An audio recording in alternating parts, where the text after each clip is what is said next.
Right. Good afternoon, everyone, and thank you for joining us for the Department of Medicine Grant Rounds today, hosted by Hamilton Health Sciences. Another very cold, wintry, yet a little bit of sun day in frigid Ontario. We are pleased to have Dr. Anna Cvetkovic today, who's going to speak to us about managing infections in people who have or use drugs. I've always learned something from Anna whenever I manage to chat with her. So I'm looking forward to this talk. We have also Dr. Dominic Merz. I feel that I shouldn't be have the need to introduce Dominic. He's a well-known individual. Dominic is a professor of medicine, infectious disease, and he's a division director and head of service for infectious diseases in Hamilton Health Sciences. We were talking about the flu and COVID before that, as you can imagine. So I will let Dominic introduce Dr. Cvetkovic formally and take it from there. Yeah, thank you, Khalid. So I can promise we will not speak about flu and COVID today. It's a pleasure to introduce Anna. So Anna Cvetkovic is currently an assistant professor with us in the Division of Infectious Diseases. She's one of our very own. She did her training previously here, and after completion of her ID training, she completed, starting in 2021, a one-year Ontario HIV Treatment Network Fellowship, in which she focused primarily on the care of women living with HIV, and also started to focus increasingly on the management of substance use disorders. She currently works primarily at the Hamilton General Hospital, providing care in infectious diseases, but also in addiction medicine, and is providing HIV care. And she continues with a focus on treating infections in pregnancy. Anna will speak today about infections in patients with substance use, and handing over to you, Anna. Thank you, Dominic. So we'll get started because I have quite a bit I'd like us to get through. So I'll first start off just acknowledging that we are privileged to provide care in lands that Indigenous peoples have called home for thousands of years. And in terms of our main objective today, so it'll be to provide a review of 4 commonly encountered clinical scenarios when managing infections in people who use drugs. We'll use a case to sort of, which I think will be pretty familiar in terms of it happens quite frequently on our wards. And we'll work through 4 main questions. So first things first is this a real infection? So reviewing and recognizing uncommon infections that are more common among people who are using drugs. When is it right, and what is the right answer when it comes to PICC lines? What are safe alternative therapies in people who use drugs? Can we step down to oral therapy? When's the right choice of timing to do so? And then how do we prevent recurrences? And we'll talk about some approaches to harm reduction in a bit of detail. So first I'll start with a case. So this will be, this is a theoretical case. But certainly could be familiar to some folks, as it hopefully will resonate. So it's a 34-year-old man who has no fixed address currently and has a history of fentanyl use disorder, who is presenting to hospital with a decreased level of consciousness presumed to be related to an unintentional overdose. He was initially found down by bystanders with a noted respiratory rate of 6, pinpoint pupils, and was not rousable. They administered naloxone immediately. They called EMS, who similarly administered 2 doses of naloxone. His GCS improved only to 8, and he was ultimately intubated en route to hospital. In hospital, he was taken to the ICU and initiated on a naloxone infusion with limited success in improving his level of consciousness. Oops. There we go. So over the next 12 hours, the patient remained in the ICU with ongoing use of naloxone infusion, along with supportive care with clonidine and vasopressor support. His urine drug screen is positive for methamphetamines, fentanyl, cannabis, and opiates. Blood cultures were drawn at the time of presentation, and let's say they were on the 30th of January. They grew MRSA after 8 hours in 2 out of 2 sets, Bacillus cereus out of 2 out of 2 sets, and Iconella as well on the 30th of January from 1 set. So he's currently on ceftriaxone and daptomycin as per ID recommendations. Of note, the vancomycin MIC was 2. And so that's why the switch was made from vanco to daptomycin as per ID. So uploaded into his chart is a picture of a skin lesion that was noted on the patient's lower extremity. It's noted at the time of presentation. His partner provides collateral history at the time that he's in the ICU and says that it first started about a week prior to, 2 weeks, prior to him coming to hospital. And then it basically started as like an area of erythema, bruising, and then it started to really ulcerate and develop into a lesion that you can see here. ID sees the patient is following along due to the bacteremia. A TT is done, which sees a 0.6 centimeter mobile echo density on the tricuspid valve. This is confirmed on subsequent TEE. He was assessed for septic emboli, of which he only has to the lungs. His blood culture is clear in 2 hours, thankfully. He's assessed by cardiac surgery, who suggested no surgical intervention at the time, only medical management. And there's no concern dental abscesses right now, just in the setting of this Eichmanella culture. He eventually is stabilized, is extubated. The substance use service assesses him, and because he is using 3.5 grams or a ball of fentanyl smoked daily, they rapidly titrate him onto methadone. He was previously on 75, so they were able to do it quite quickly. They put him on 1,200 of Cadian, and they put him on some routine Dilaudid to manage withdrawal, as well as maintain his tolerance while in hospital. And then you're asked to take over as medicine on day 6. So taking over as MRP, you call ID to clarify questions. You have some questions for them because they didn't document it all in their notes. So number 1, is his polymicrobial bacteremia likely real, or is his presentation solely being driven by MRSA? What is the likely underlying risk factor outside of substance use that led to the development of this ulcer? Does this patient qualify for a PICC line? Does he qualify for early step-down therapy? And how can we prevent this infection in the future? So we'll first start by talking about a few uncommon infections in what we would say is a common population that we see at the general, especially. And when should you be worried? So I'll start off by just talking a little bit about the immune changes that are associated with substance use. So opiates themselves can actually directly affect the immune system. They reduce chemotaxis, phagocytosis, production of cytokines. You can get reduced antigen production by B lymphocytes. And heroin specifically can reduce the activity of nitric oxide synthase. And then methamphetamines can actually upregulate production of metalloproteinases, which can lead to collagen destruction and diminished wound healing. So the substances themselves are certainly leading to these immune changes that cause infections to be potentially more likely as well. So we'll start talking like our patient grew Bacillus cereus. And so a lot of the time when we see gram-positive bacilli in 1 out of 2 cultures, we think of this as being a contaminant, but in the setting of someone who uses drugs, it's a bit different. It has to be sort of considered more thoughtfully. So Bacillus cereus is certainly, it's a gram-positive anaerobe that's often found in the soil, vegetation, and food. So a lot of the time, that's why we think of it as a contaminant. In true infection, the presentation is variable. Most commonly, it's going to cause a self-limited GI illness.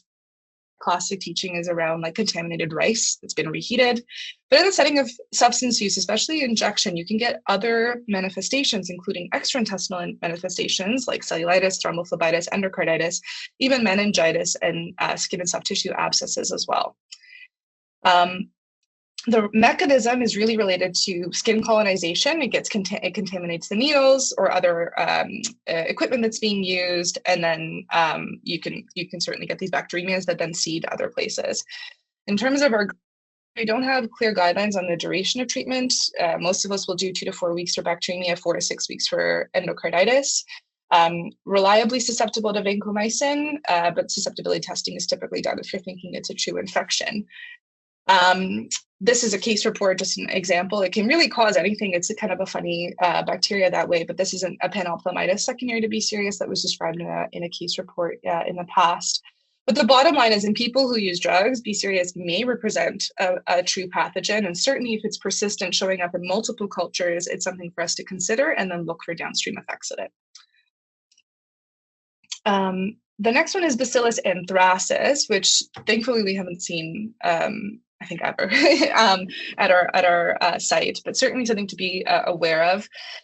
So there have been outbreaks in Northern Europe that have been described, and this is anthrax that we're talking about, and it's been related to skin popping. So skin popping is a method of drug administration where things are injected into the subcutaneous tissue, usually in the fatty layer just below.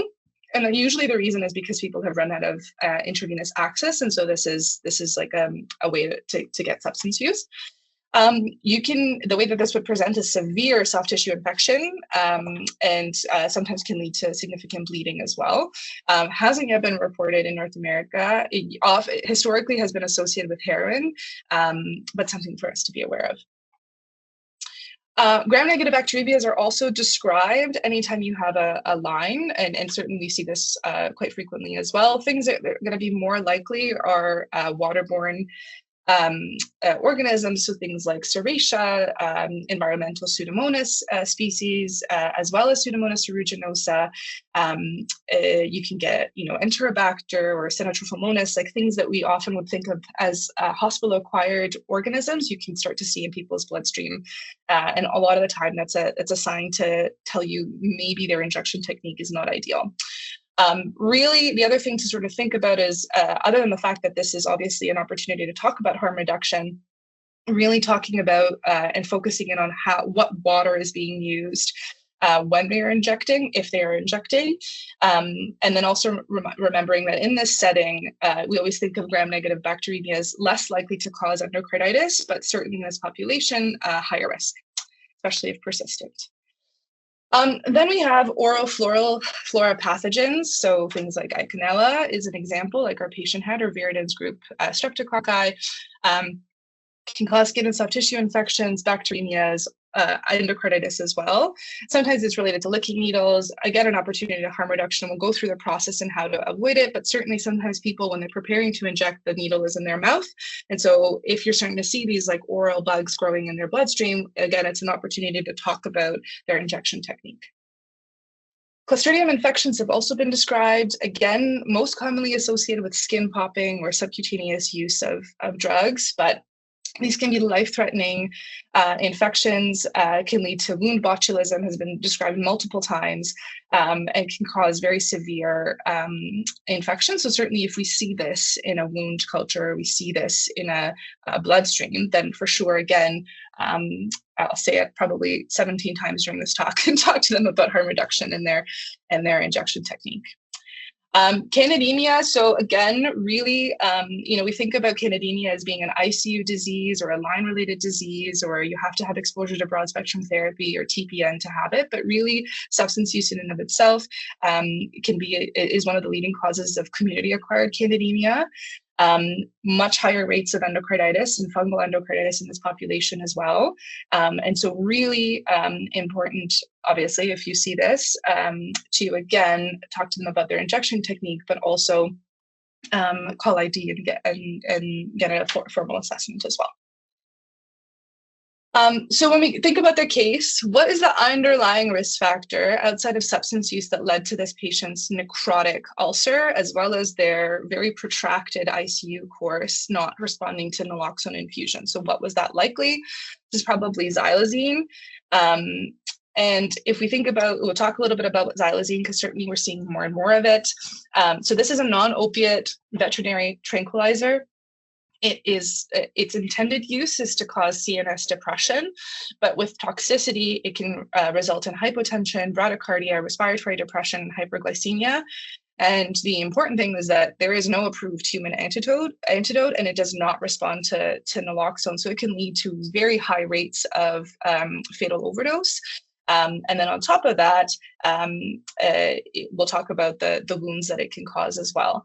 So it is increasingly in our Canadian drug supply. The other important thing is that if you do a urine sample, you won't necessarily be able to, many of our urine drug screens do not have a test for xylazine. You would have to specifically request it through gas chromatography, and that takes a long time and probably not super helpful. But just to be aware, because it's not showing up on the urine drug screen doesn't mean it's not there. So why is xylazine, of all things, being used? It's readily available for veterinary purposes, but it's also readily available for purchase online in liquid and powder forms with no need to sort of prove any kind of association with the veterinary profession. And it's cheap.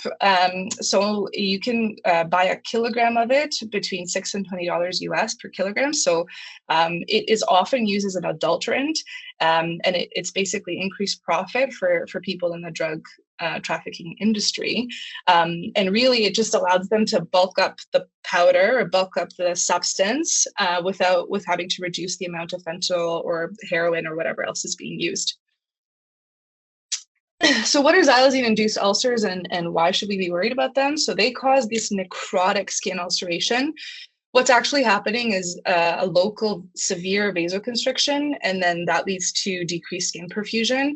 It starts as often this bruising that then leads to this blackened eschar, and then progresses to this like very ulcerated skin, and very, very commonly we'll get superimposed polymicrobial bacterial infections, and then also very easily progresses to osteomyelitis. The important thing to remember, and this is something that to counsel patients on as well, is that this can happen even if you're not injecting the drug. A lot of the assumption is that you have to inject and that it happens at the site of injection. That's not the case. Even if snorted or smoked, these ulcers can happen. There are certainly other things that can do this as well. Levonosol and other things that people cut, especially stimulants with, that can lead to these necrotic ulcers and vasculitis presentations. But xylazine is being seen more and more.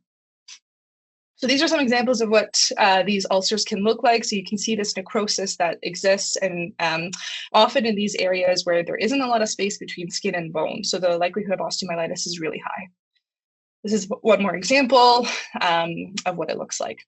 So what do you do if you see this? So really the clinical, it's a clinical diagnosis that's made based off of how the wound actually looks. You treat it just like you would any other skin and soft tissue infection. You rule out osteomyelitis as you normally would.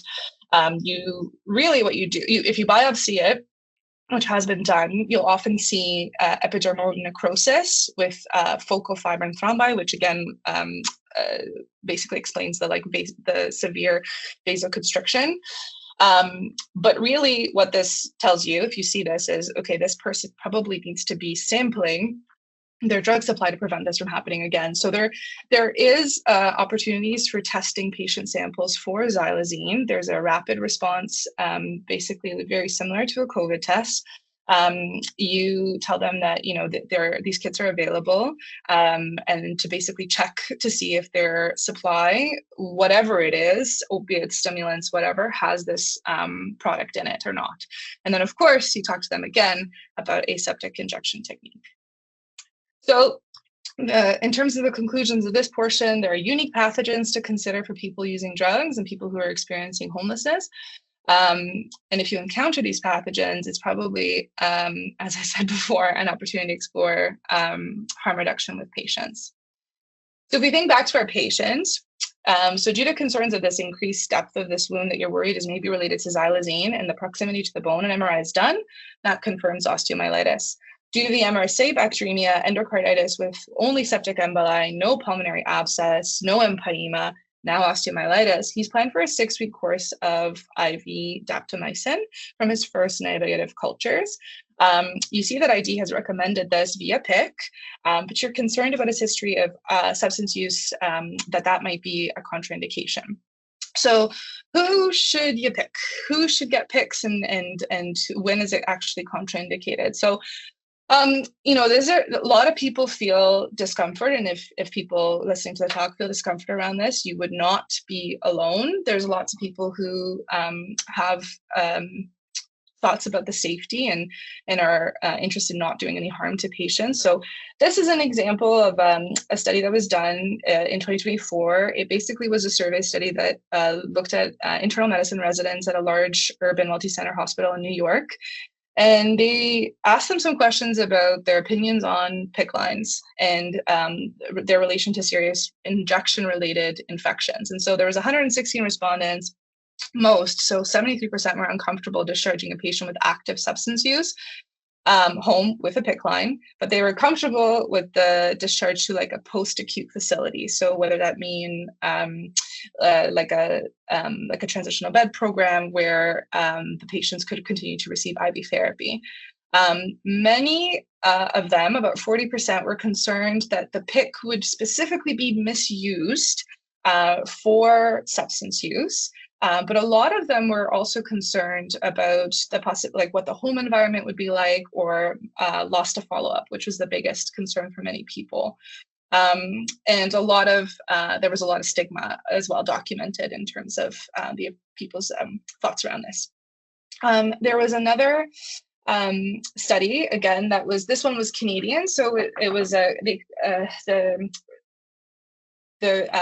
principal investigators conducted 50 qualitative interviews on both patients and hospital care or healthcare providers, I should say, and their opinions and considerations on PICC lines. And so it's an interesting study. It's certainly, this review is not completely comprehensive of what was said, but I've just pulled some of the quotes of what was said there. So there's one extreme, which is is it clinically indicated for the medical problem? And if it's clinically indicated, then they need a PICC, end of story. And that's one opinion. Then, patients then leave, they come back hours later, they're plugged up, or they leave and never come back, and it gets a little bit frightening. Most of us give people one shot, benefit of the doubt. And then if there's no clear evidence of misuse PICC, or they have a history of it, or they do have a history of it in the past, I'd be reluctant to put another one in. This one is, you're often not very keen to put a PICC line into somebody if you're concerned that they're going to use that line for drug use. You can't make a decision about one part of their care without weighing all other parts. So sometimes you have to pick second line treatment, but overall better outcome is served by not giving them an opportunity to have an infected line and develop endocarditis because they're using their line. And then when asked, participants themselves shared that they didn't even know it was possible to inject in their PICC line until it was brought up to their attention. And this information usually came out with threats about what will happen to them if they were caught interfering with their PICC line. And a lot of the time, some of the quotes were about like criminal accusations. And so it was very much a threat. And then another opinion was, it's a harm reduction intervention. I hear that all the time. So has a PICC. They're going to leave AMA. What should I do? It's a clean site. It's been inserted by a professional, and rather than inject into a dirty, extremity, there's nothing wrong with it. I wouldn't insert it for the purpose of injecting, but if it happens to be there, I wouldn't intentionally remove it out of fear of them using it. So lots of different opinions. We don't have like clear guidelines, but typically what we will say is that folks, if it's medically indicated, they should get their PICC line and be counseled around it. And where does that come from? There's limited evidence. There's not, this is not robust evidence, but there was a study done in Singapore in 2010. This was a prospective observational study done in Singapore. There was 29 patients who inject drugs, who had injected within the last 12 months, who were referred to an OPAT center for treatment. 42% of their patients were being treated for infective endocarditis. All of them were MSSA. And they had to meet very specific criteria in order to be included. So they had to have adequate housing. They had to have some sort of guardian that was responsible for them. And they had to sign a contract that basically said they would show up for daily treatment and not use their PICC line for injection. So they used what they called like tamper-proof dressings, and so based off of what the way that their stickers basically and dressings around the PICC line looked like, they could tell whether or not they were misused. And so their overall outcome measures were mortality, completion of antibiotic treatment, rates of PICC use or misuse, and then readmission rates. And so of the 29 patients, all except one completed their OPAT treatment. There were no deaths, there were no sticker breaches. 6 patients required readmission, and 2 were related to PICC line infections. They were with Pseudomonas and Kleb pneumo, which certainly can happen even outside the setting of substance use. 2 patients actually had worsening complications from their endocarditis, and 2 patients who had left hospital against medical advice or had initiated their own discharge, then completed their treatment through OPAT in this setting as well. So overall, their assessment was that this can be safely done, especially if monitored. That being said, criticisms of this have always been that their inclusion criteria are quite strict, and it often does not fit a lot of our patient population. So there was also a review of the literature from 2018. There's 10 publications included. One of them was the Singapore study as well. Most of the infections being treated here were bone and joint infections and endocarditis. Included, again, patients who had used drugs recently and all within 12 months. They were not all OPAT centers either. If they had stable housing, not all of them had to, but there had to be some sort of plan for home care or some sort of assisted transitional bed program.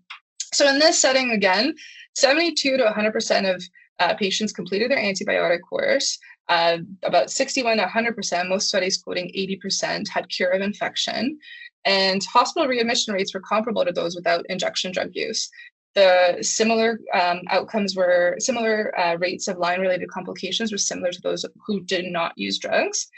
And the actual rate of tampering with the PICC lines, one of them, not all of them reported on this, but it was only 2% in that one study. And then everyone else had sort of tamper-proof management, and in that setting, it was 0. And so generally speaking, when people get PICC lines and they're set up with appropriate follow-up and home care and can be followed, they do pretty well. That being said, on the flip side, if they do misuse their PICCs, there is an increased risk of endocarditis. And so this is a retrospective cohort study done in London, Ontario, looked at the rates of recurrent endocarditis in people who were using drugs. There was 390 patients, 212 of them were injecting drugs, and second episode endocarditis was much more common in this group of patients. And they quoted that, PICC line abuse or misuse increased the risk of recurrent endocarditis with an odds ratio of 1.97. And about 20% of their patients abused their PICCs. So really, I think the take-home message here is that for sure, if you use the PICC for substance use, your risk of endocarditis is high, but the rates of misuse are actually, generally speaking, low with appropriate counseling. And so the take-home points for me is that it's, using PICC lines in this setting is probably just as effective in a patient who does or does not use drugs. The rates of misuse are low, and the rates, and then of course, the most important thing is to counsel folks about the increased rates of endocarditis if they do inject through the PICC. So back to the case. So you call back ID. To discuss recent evidence suggesting that early step down to oral therapy for endocarditis and osteomyelitis, that you've been hearing a lot about that, and you wonder if this patient would qualify. Barring that, you wonder if, given his current lack of housing and his current drug coverage through ODB, he might qualify for Dalbavancin to complete his course. So we'll talk a little bit about that. So what are safe alternative therapies for people who use drugs? Does our patient qualify for early step down? So there's a few questions with this to consider. So true or false, MRSA and right-sided infective endocarditis patients were not included in the PWUD trial. Have a think about that. We'll answer it in a little bit. What is the minimum duration of intravenous antibiotic therapy recommended in the OVIVA trial prior to oral switch when treating osteomyelitis? What are the current treatment indications, or approved treatment indications, I should say, of Dalbavancin? So we'll talk a little bit about the PWUD trial. So their main question was, among patients with left-sided infective endocarditis from a strep species, Enterococcus faecalis and Staph aureus, or coagulase-negative Staphylococcus, is switching to oral antibiotics to complete therapy after at least 10 days of IV therapy safe and as effective as continued IV antibiotics. This was a multi-label, non-inferiority randomized control trial with an intention to treat analysis. There were 400, it was done in Denmark, so it was 400 Danish patients that were referred to a cardiac center. This was done between 2011 and 2017. And they basically followed folks for 6 months until after their antibiotics were completed. So their pertinent inclusion criteria is left-sided infective endocarditis, that they had at least received 10 days of IV antibiotics, that they were afebrile for more than 2 days, CRP had decreased, and their white blood cell count had improved. They had to not have any evidence of abscess. They had to have a BMI less than 40. they couldn't have reduced absorption of oral treatment due to like an abdominal disorder or gastric sleeve or something like that. And they couldn't have reduced compliance. So within their baseline cohort, there was only 1% of people who inject drugs, which was 5. There was 5 patients.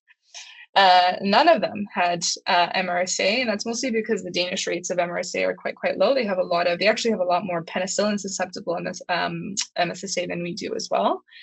54% were aortic valve endocarditis, 35% mitral valve, 10% had double valve endocarditis. There were some prosthetic valves included in the study as well.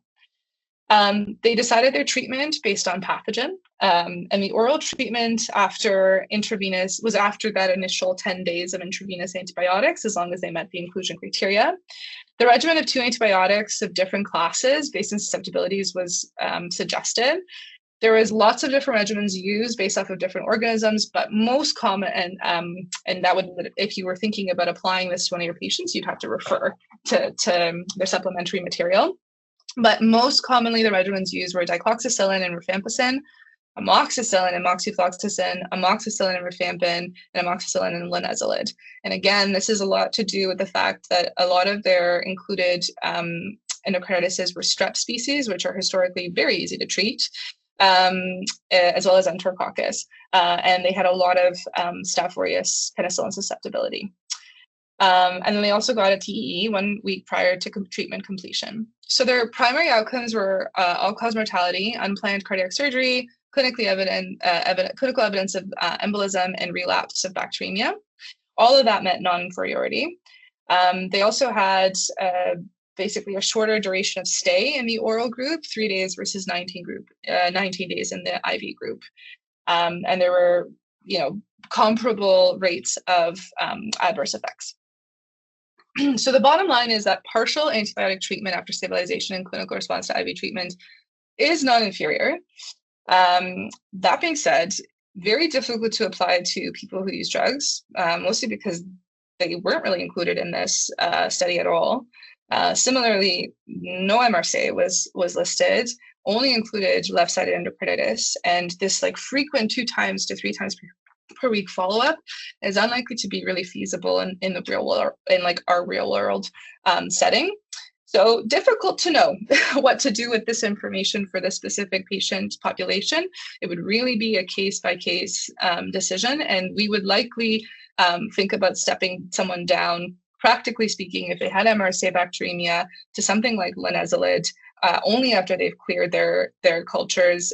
We're not concerned about an ongoing source, and they only need about 2 more weeks of therapy. So it's pretty, and they have drug coverage. So all of that needs to be in place before we would kind of consider us doing this. Moving to the question around osteomyelitis and joint infections and early step down in that setting. So this was the OVIVA trial. So it was a clinical question was adult patients with bone and joint infections requiring at least 6 weeks of antibiotic therapy. Is treatment with oral antibiotics non-inferior to intravenous therapy for the first 6 weeks? So again, this was a multi-center parallel group randomized open label non-inferiority trial. There were about 1,000 patients from different centers in the UK, and this was between 2010 and 2015. And their primary outcome was definite treatment failure within 1 year after randomization.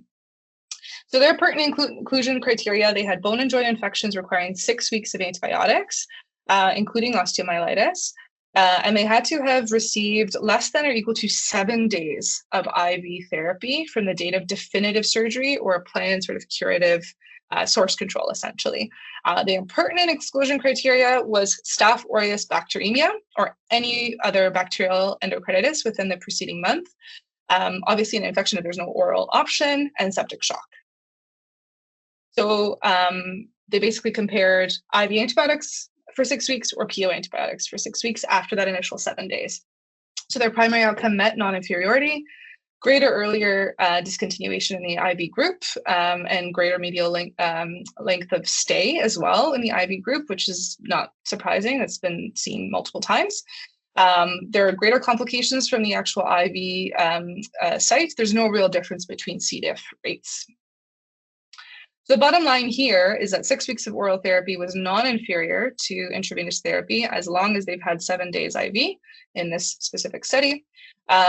You can likely apply this to people who use drugs, but you need to evaluate the ability to take oral antibiotics and follow up, and potentially consider arranging it with their opiate agonist therapy if appropriate in terms of a daily dispensed antibiotic if you know that they're going to be presenting for care at a pharmacy daily. When we think about our patient, he had MRSA bacteremia. He also had endocarditis, so he does not meet criteria, so he cannot be stepped down early.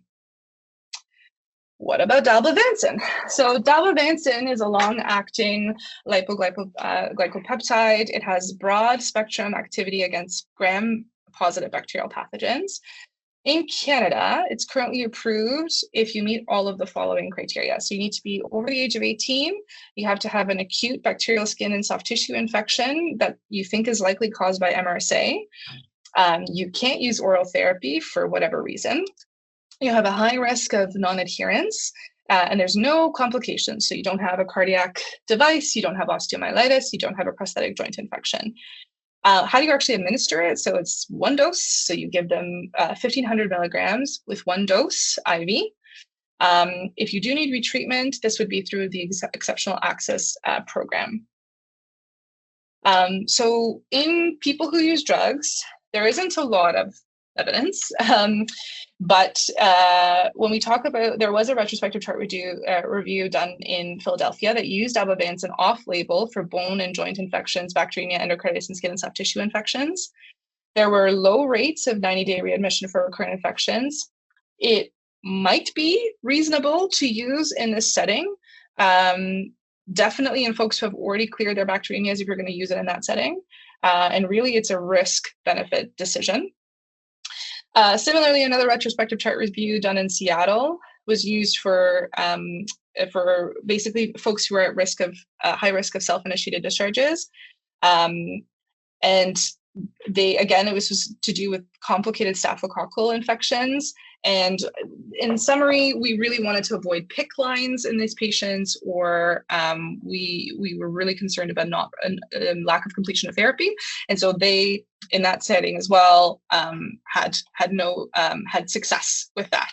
That being said, currently only approved for skin and soft tissue infections, really limited evidence to use it for anything else, including bone and joint bacteremia or endocarditis. You can only get one dose currently covered in Canada. It might be beneficial in patients who are using substances.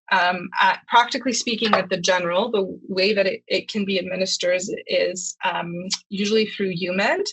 That's really contingent on folks having ODB for coverage of the medication. And so they would essentially, practically speaking, be discharged from hospital and then go down to UMED as an outpatient and then get the one dose of dalbavancin to complete their course. Dalba lasts for 2 weeks. And so that is really the benefit of it, is that it's one shot and then it lasts for a prolonged period of time. And so the timing of it really matters as well when you're thinking about how long someone needs. So if we think about a few, those same questions that we talked about before, so MRSA and right-sided infective endocarditis patients were not included in PWUD. That is true. And there's very few people using drugs included as well. What is the minimum duration? So it's 7 days for joint infections and 7 days for osteomyelitis in terms of that IV to oral switch. And what is the current treatment indication for dalbavancin, skin and soft tissue infections, technically without bone involvement? So back to our case. Prior to discharge, the patient is doing well, is getting set up to go to transitional beds to complete their IV therapy with dalbavancin. They've been stabilized on opiate agonist therapy. They have follow-up arranged with the substance use service as well as infectious diseases. They've been provided with all of their appointments before discharge as well, because they don't have a phone currently. And so they've been given all that information. But they ask you, is there a way they could have prevented this, or is there a way they could have minimized their risk? And so you say, yes, let's talk about some harm reduction and some counseling on safe injection. And how do we actually prevent this?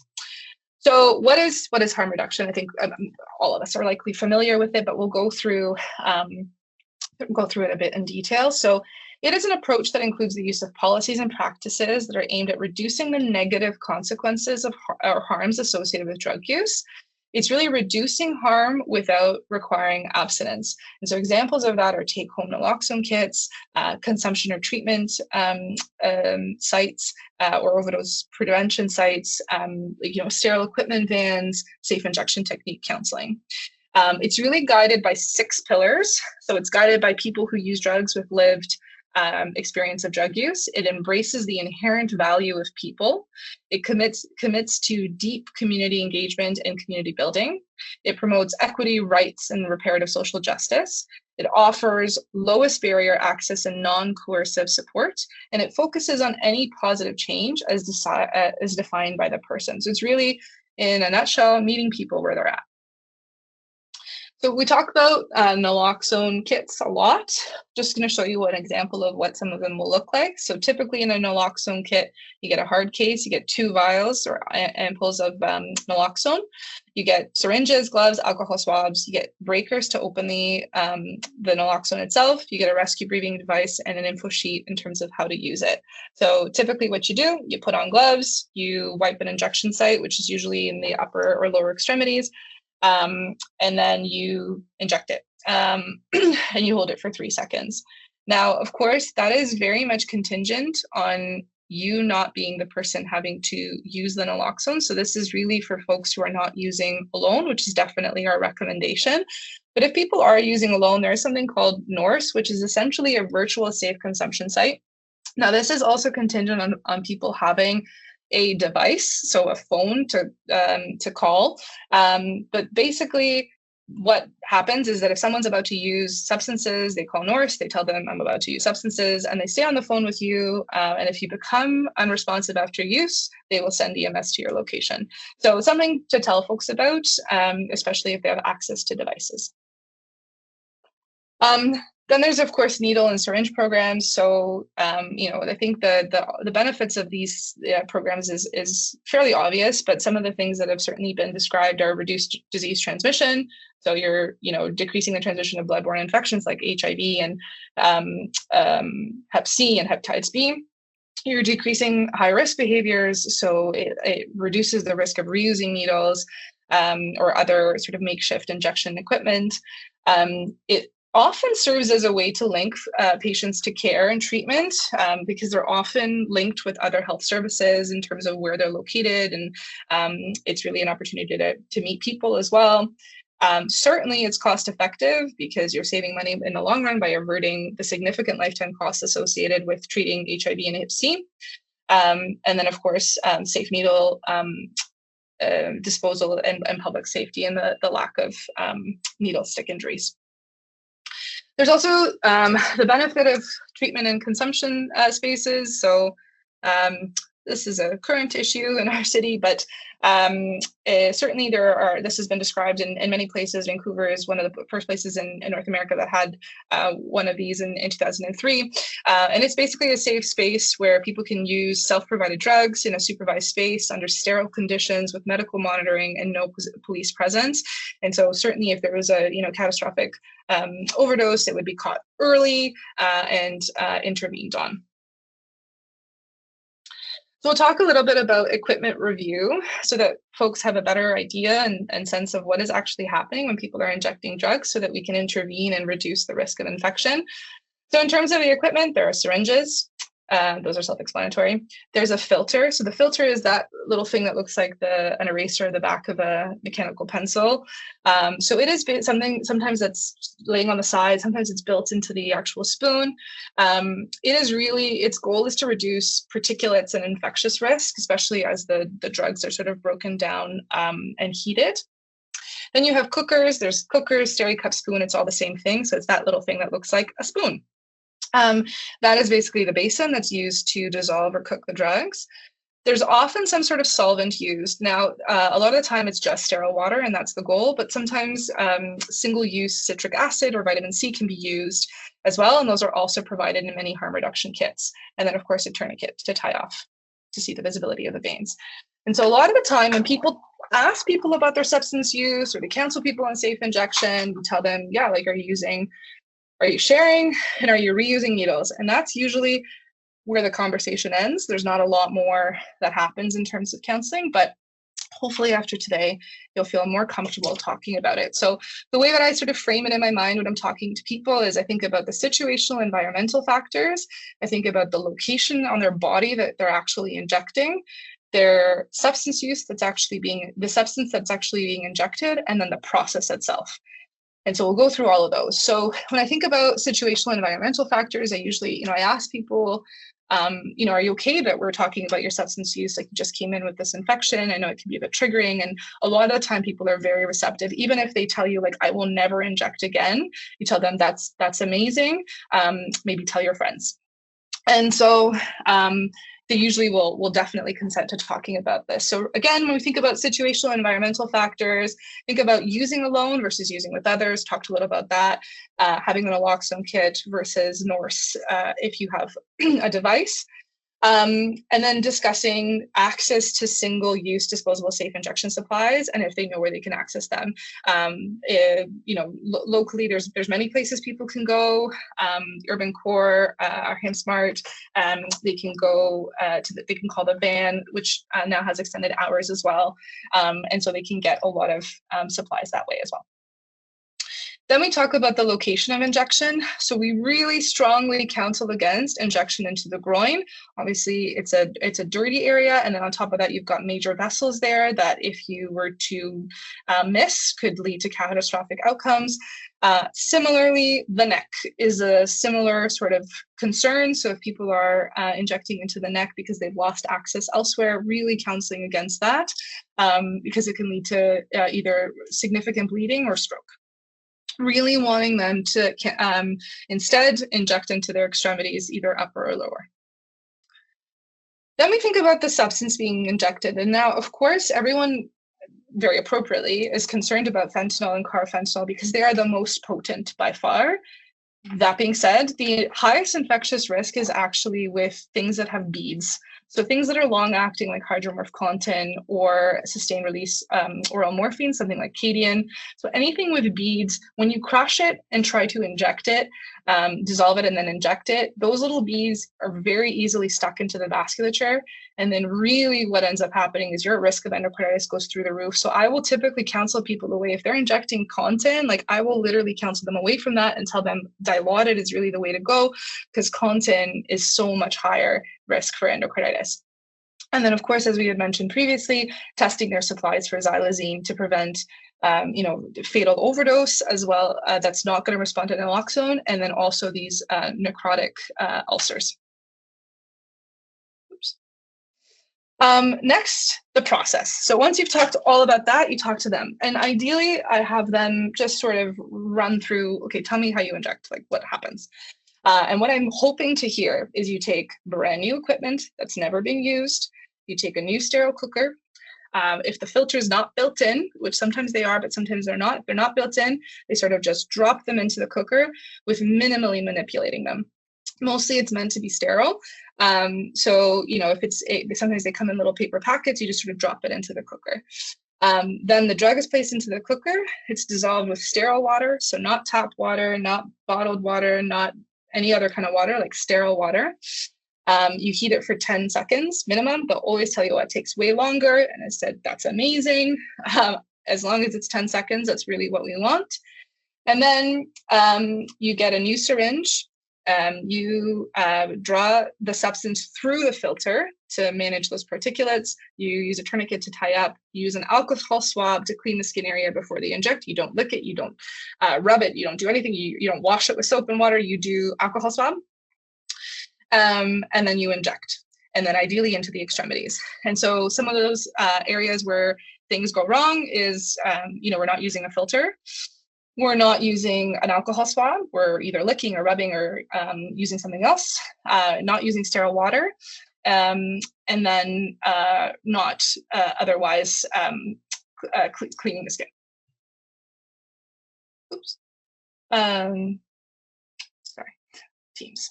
So other things to avoid is, of course, reusing and sharing equipment. So that's quite intuitive. I think all of us ask people about that. as I mentioned, using other liquids outside of sterile water.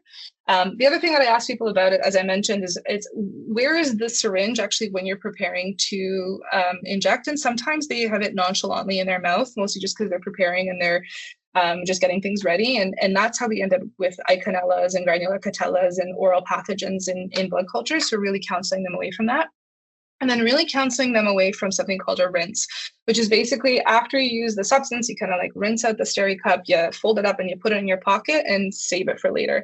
The reason it's done is really because it conserves drug, but it is extremely high risk from an infectious standpoint. So really counseling people away from that.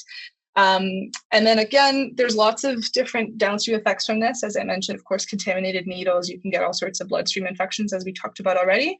But then there's also something called cotton fever. And so if they're using other things other than the filter, or if they're reheating the filters, or they're actually using like cotton balls as their filter, when you reheat them, you can basically get like previously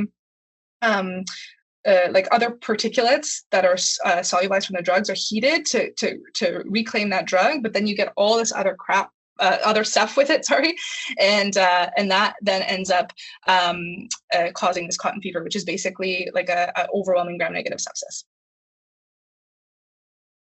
And so what can we do on the inpatient service? So we can discuss injection process and technique. We can counsel patients on their use, on testing their supplies for xylazine. We can offer recommendations to reduce the risk infectious complications. We can advocate for the creation of standardized programs for safe injection kits or safer equipment supply, access at discharge from hospital. We can offer and provide naloxone kits. We can offer PrEP and PEP, which we didn't talk about today, but for HIV as appropriate. We can vaccinate against hepatitis B, which is extremely infectious in the setting of injection use, and hepatitis A in the setting of homelessness. And then we can offer and advocate for outpatient resources and safe injection sites, as well as connection to opiate agonist therapy.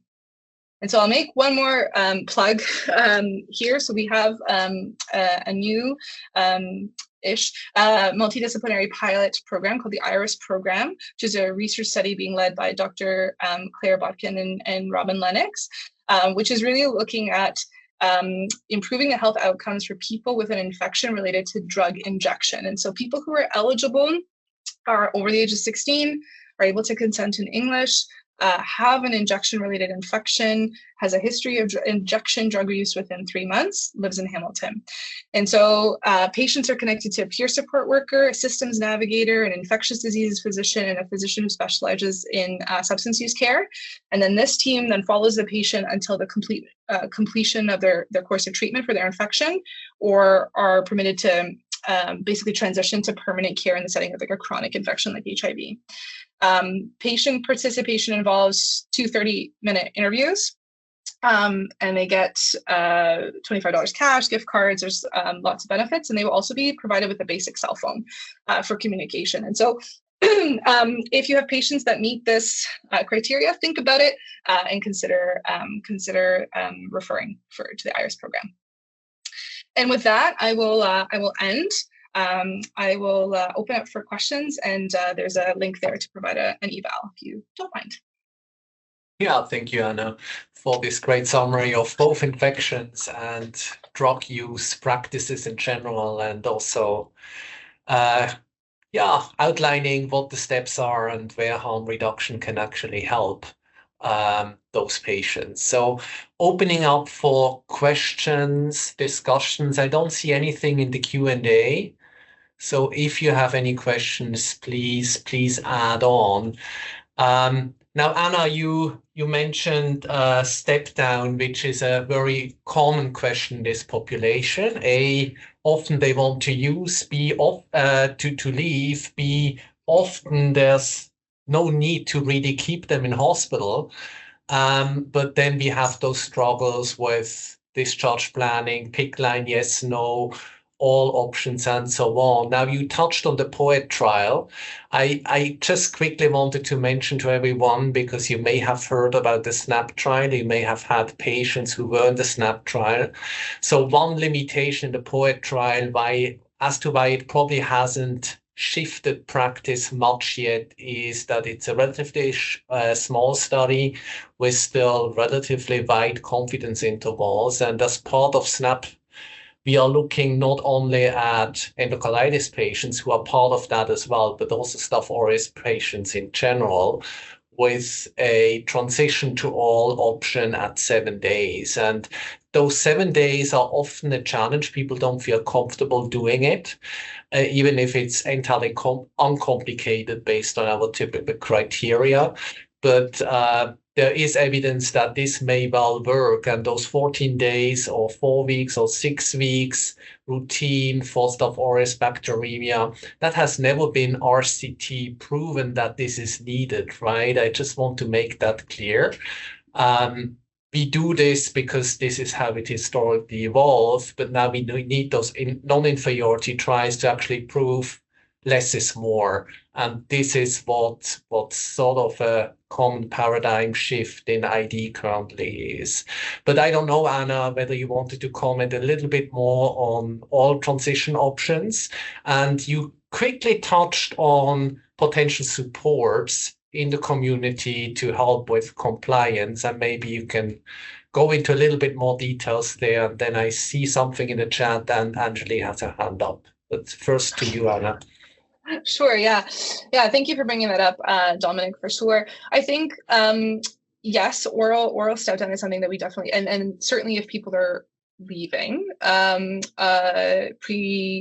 prematurely or we're unexpectedly leaving, we often are faced with this question of what do we do now? I think, I don't think there is a nice teed up answer, to be honest. I think it's going to be case by case, depending on whether or not they have or have not cleared their cultures, whether or not they have opiate agonist therapy, whether or not we think they are likely going to present to care there or not. That being said, yes, in terms of I think, as you mentioned, I briefly mentioned it, but I think we would probably turn to linezolid as our main oral step-down agent for the time being until there's more information from SNAP for sure. Again, the limitation there being that most people really can't tolerate it for longer than 2 weeks. And everything else is kind of, is it high dose cefadroxil because it's twice a week? Twice a day with then follow up. Ideally, we don't have that information yet, but definitely SNAP I think will inform our decision making. I think all the regimens that were used in POET, I don't see many of us started turning to because I don't think it reflects our susceptibility patterns or our patient population, and so I think most of us are doing some stuff that's made up for now. And then in terms of additional support, I think the IRIS program is a great way to get people connected to peer support workers and case systems navigators, because the system can be quite difficult to navigate, especially when,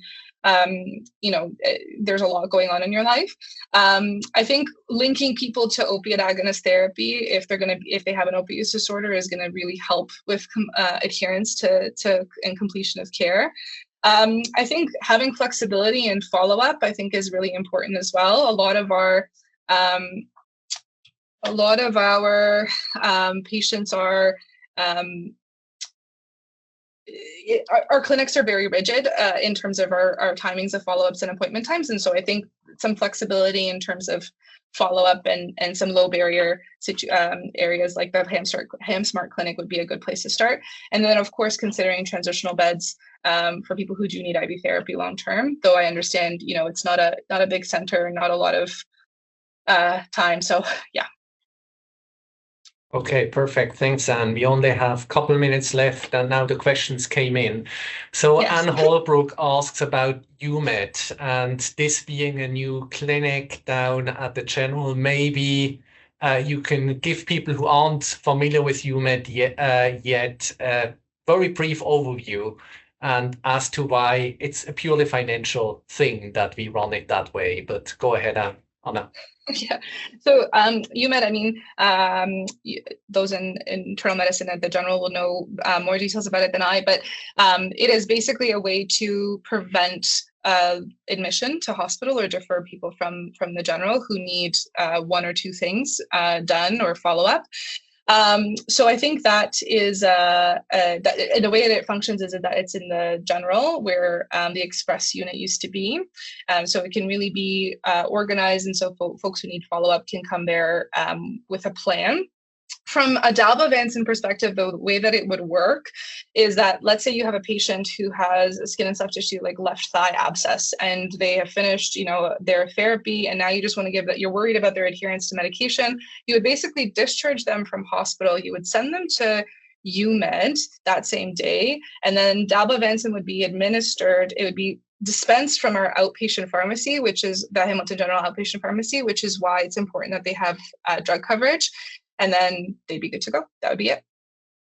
Okay, perfect. I see Angeli's hand went down. Vida has a question about linezolid interactions with methadone. Maybe a brief answer to that, and then back to Khalid. Yeah, I basically don't. We don't really mind. Yeah, I think yes, there's an association. There's a possibility for serotonin syndrome. I think, of course, it can happen with linezolid. Mostly we counsel patients around it, but the risk benefit far outweighs going forward with linezolid. So not a contraindication in my practice. I routinely prescribe it with just monitoring. Thank you so much, Anna. As Dominic mentioned, this is a great presentation, very evidence-based, patient-centric. Dominic, I appreciate your moderating the grand rounds today. I know people can reach out to you. I suggest everyone takes a snapshot or a screenshot of this code and fill your evaluation, and then email your questions so you can answer more questions for them. And you're around and you're available. So thank you very much for this fantastic presentation. And thank you everyone for a great discussion today. Okay. Right. Have a good rest of your day, everyone.